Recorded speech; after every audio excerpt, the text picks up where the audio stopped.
সংগ্রামী বীর চট্টলাবাসী, চট্টগ্রামের ঐতিহাসিক লাল দিঘি ময়দানে দাঁড়িয়ে বিগত ফ্যাসিবাদ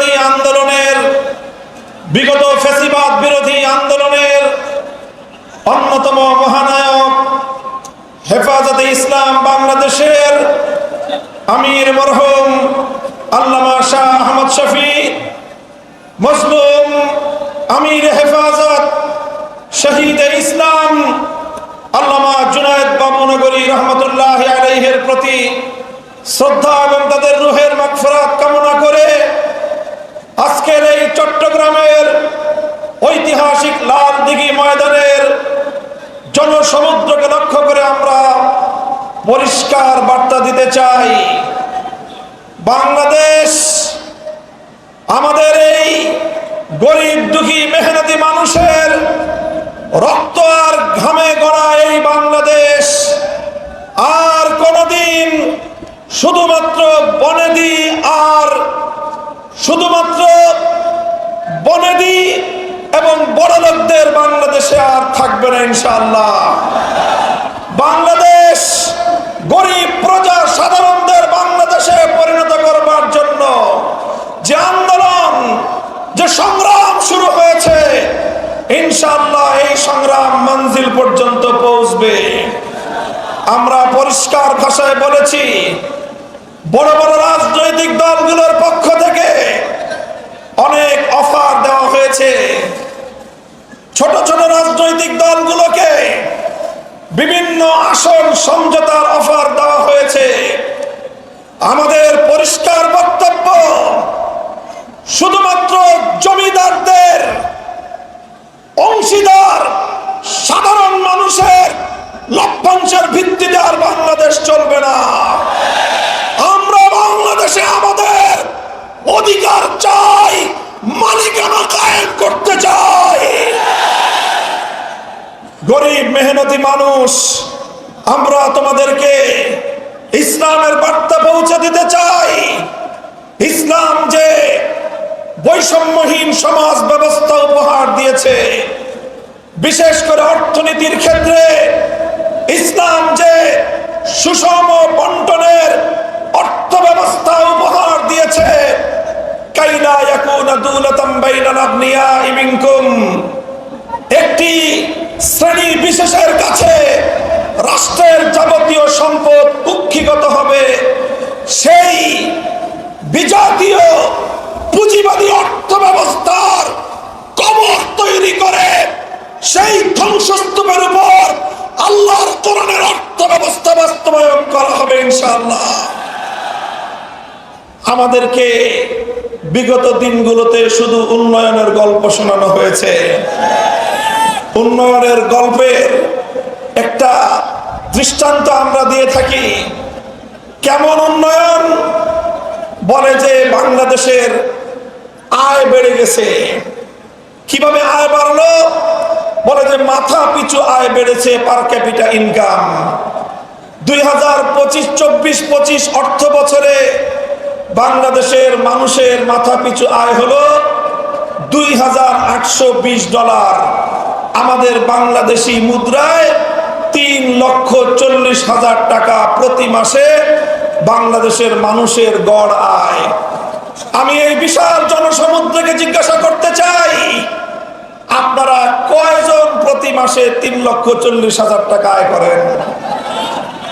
তাহলে কারা আয় করে 3,40,000 করে? সংগ্রামী সাথী ও বন্ধুগণ, ব্যাপারটা হলো এরকম।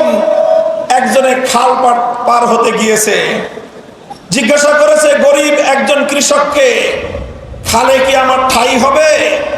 গরিব বলে যে না, খালে ঠাই হবে না, এই খালের মধ্যখানে 5 হাত পানি।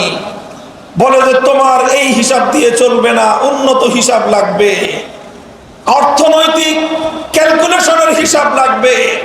কি হিসাব? বলে যে মাঠে এই খালের মধ্যখানে কয় হাত পানি? 5 হাত পানি। ওই পারে কয় হাত পানি? 1 হাত পানি। এই পারে কয় হাত পানি? 1 হাত পানি। এবার তিনটাকে যোগ দাও, 5 যোগ 3 যোগ 5 যোগ 1 যোগ 1 হলো 7। 3 জায়গা থেকে স্যাম্পল নিয়েছো, আর 7কে 3 দিয়ে ভাগ দাও, গড় পানি দাঁড়ালো 2.25 হাত। বলে যে অর্থনীতির হিসাব বলে যে খালে গড় পানি আছে 2.25 হাত, সুতরাং 2.25 হাত পানি যেহেতু গড়ে আছে এই খাল পার হওয়া সম্ভব। আমি আপনাদেরকে জিজ্ঞাসা করতে চাই, এই গড় হিসাব করে যদি কেউ খাল পার হতে যায় 5 হাত পানিতে তার ঠাঁই হবে? ওই 5 হাত পানিতে গিয়ে সে নিশ্চিত ডুবে মরবে। আমাদেরকে উন্নয়নের গল্প শোনায়, বাংলাদেশ থেকে লক্ষ লক্ষ কোটি টাকা দুর্নীতি করে দুর্নীতিবাজদের আকাশচুম্বী আয়, সাধারণ মানুষের নাভিশ্বাস ওঠা, দারিদ্র সীমার নিচে বসবাস করা সেই জনতার আয়ের সঙ্গে গড় হিসাব করে পার ক্যাপিটা ইনকাম দিয়ে মাথাপিছু আয় দিয়ে বাংলার মানুষকে বারবার ধোঁকা দেওয়া হয়েছে, প্রতারণা করা হয়েছে। এবার ইসলামী দলগুলোর ঐক্যবদ্ধ আন্দোলনের মধ্য দিয়ে গোটা বাংলার তৌহিদি জনতা জেগে উঠেছে। ভারতবাদীর রাজনীতি আর বাংলার মাটিতে চলবে না। এবার বাংলার জমিন এদেশের সাধারণ মানুষের বিজয়ের মধ্য দিয়ে আল কোরআনের শাসন কায়েম হবে ইনশাআল্লাহ।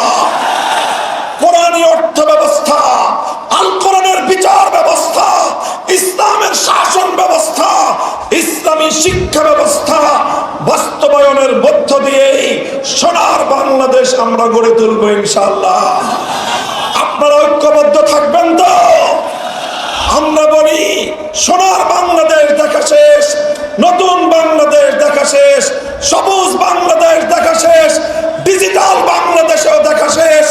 এবারের বাংলাদেশ দেখতে চাই ইসলামের বাংলাদেশ, আল কোরআনের বাংলাদেশ, খেলাফতের বাংলাদেশ।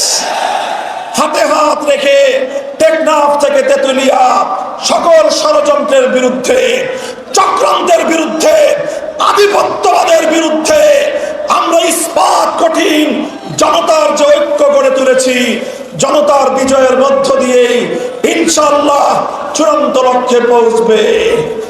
আপনারা সকলেই যার যার জায়গা থেকে ঐক্যবদ্ধ প্রচেষ্টা চালিয়ে যাবেন তো ইনশাআল্লাহ। আজকের এই বিশাল গণসমুদ্রর গণসমাবেশ আল্লাহর রহমতে সাফল্যমণ্ডিত হয়েছে। এখন থেকে ঐক্যবদ্ধভাবে আগামী জাতীয় নির্বাচন এবং গণভোটে হাওয়াকে বিজয়ী করবার জন্য ময়দানে নেমে পড়বো ইনশাআল্লাহ। আমরা নাসরুম মিনাল্লাহি ওয়া ফাতহুন করিব ওয়া আখিরু দাওয়ানা আলহামদুলিল্লাহি রাব্বিল আলামিন। ওয়াসসালামু আলাইকুম ওয়া রাহমাতুল্লাহ। সুবহানাল্লাহি ওয়া বিহামদিহি সুবহানাকাল্লাহুম্মা ওয়া বিহামদিক আশহাদু আল লা ইলাহা ইল্লা আনতা আস্তাগফিরুকা ওয়া আতুবু ইলাইক। ইয়া হাইয়্যু ইয়া কাইয়্যুম বিরহমাতিকা নাস্তাগীস।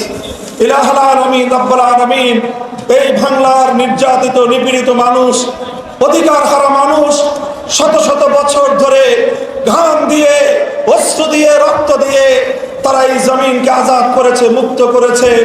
বারবার তারা প্রতারিত আর বঞ্চিত হয়েছে। এ আল্লাহ, আপনি এই বাংলার মাটিকে ইসলামের ঘাঁটি হিসেবে কবুল ফরমান।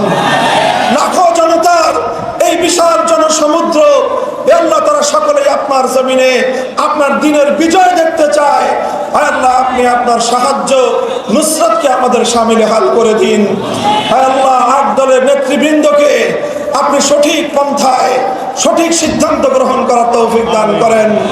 ঐক্যবদ্ধ জনতার এই কাফেলাকে আল্লাহ বিজয়ের মঞ্জিল পর্যন্ত আপনি পৌঁছে দিন। রব্বানা তাকাব্বাল মিন্না ইন্নাকা আনতাস সামিউল আলিম। ইলাহুল আলামিন, বাংলাদেশের মানুষের আধিপত্যবাদ বিরোধী প্রিয় নেত্রী বেগম খালেদা জিয়াকে সুস্থতা দান করুন। ইলাহুল আলামিন, হায়াত না থেকে থাকলে ঈমানের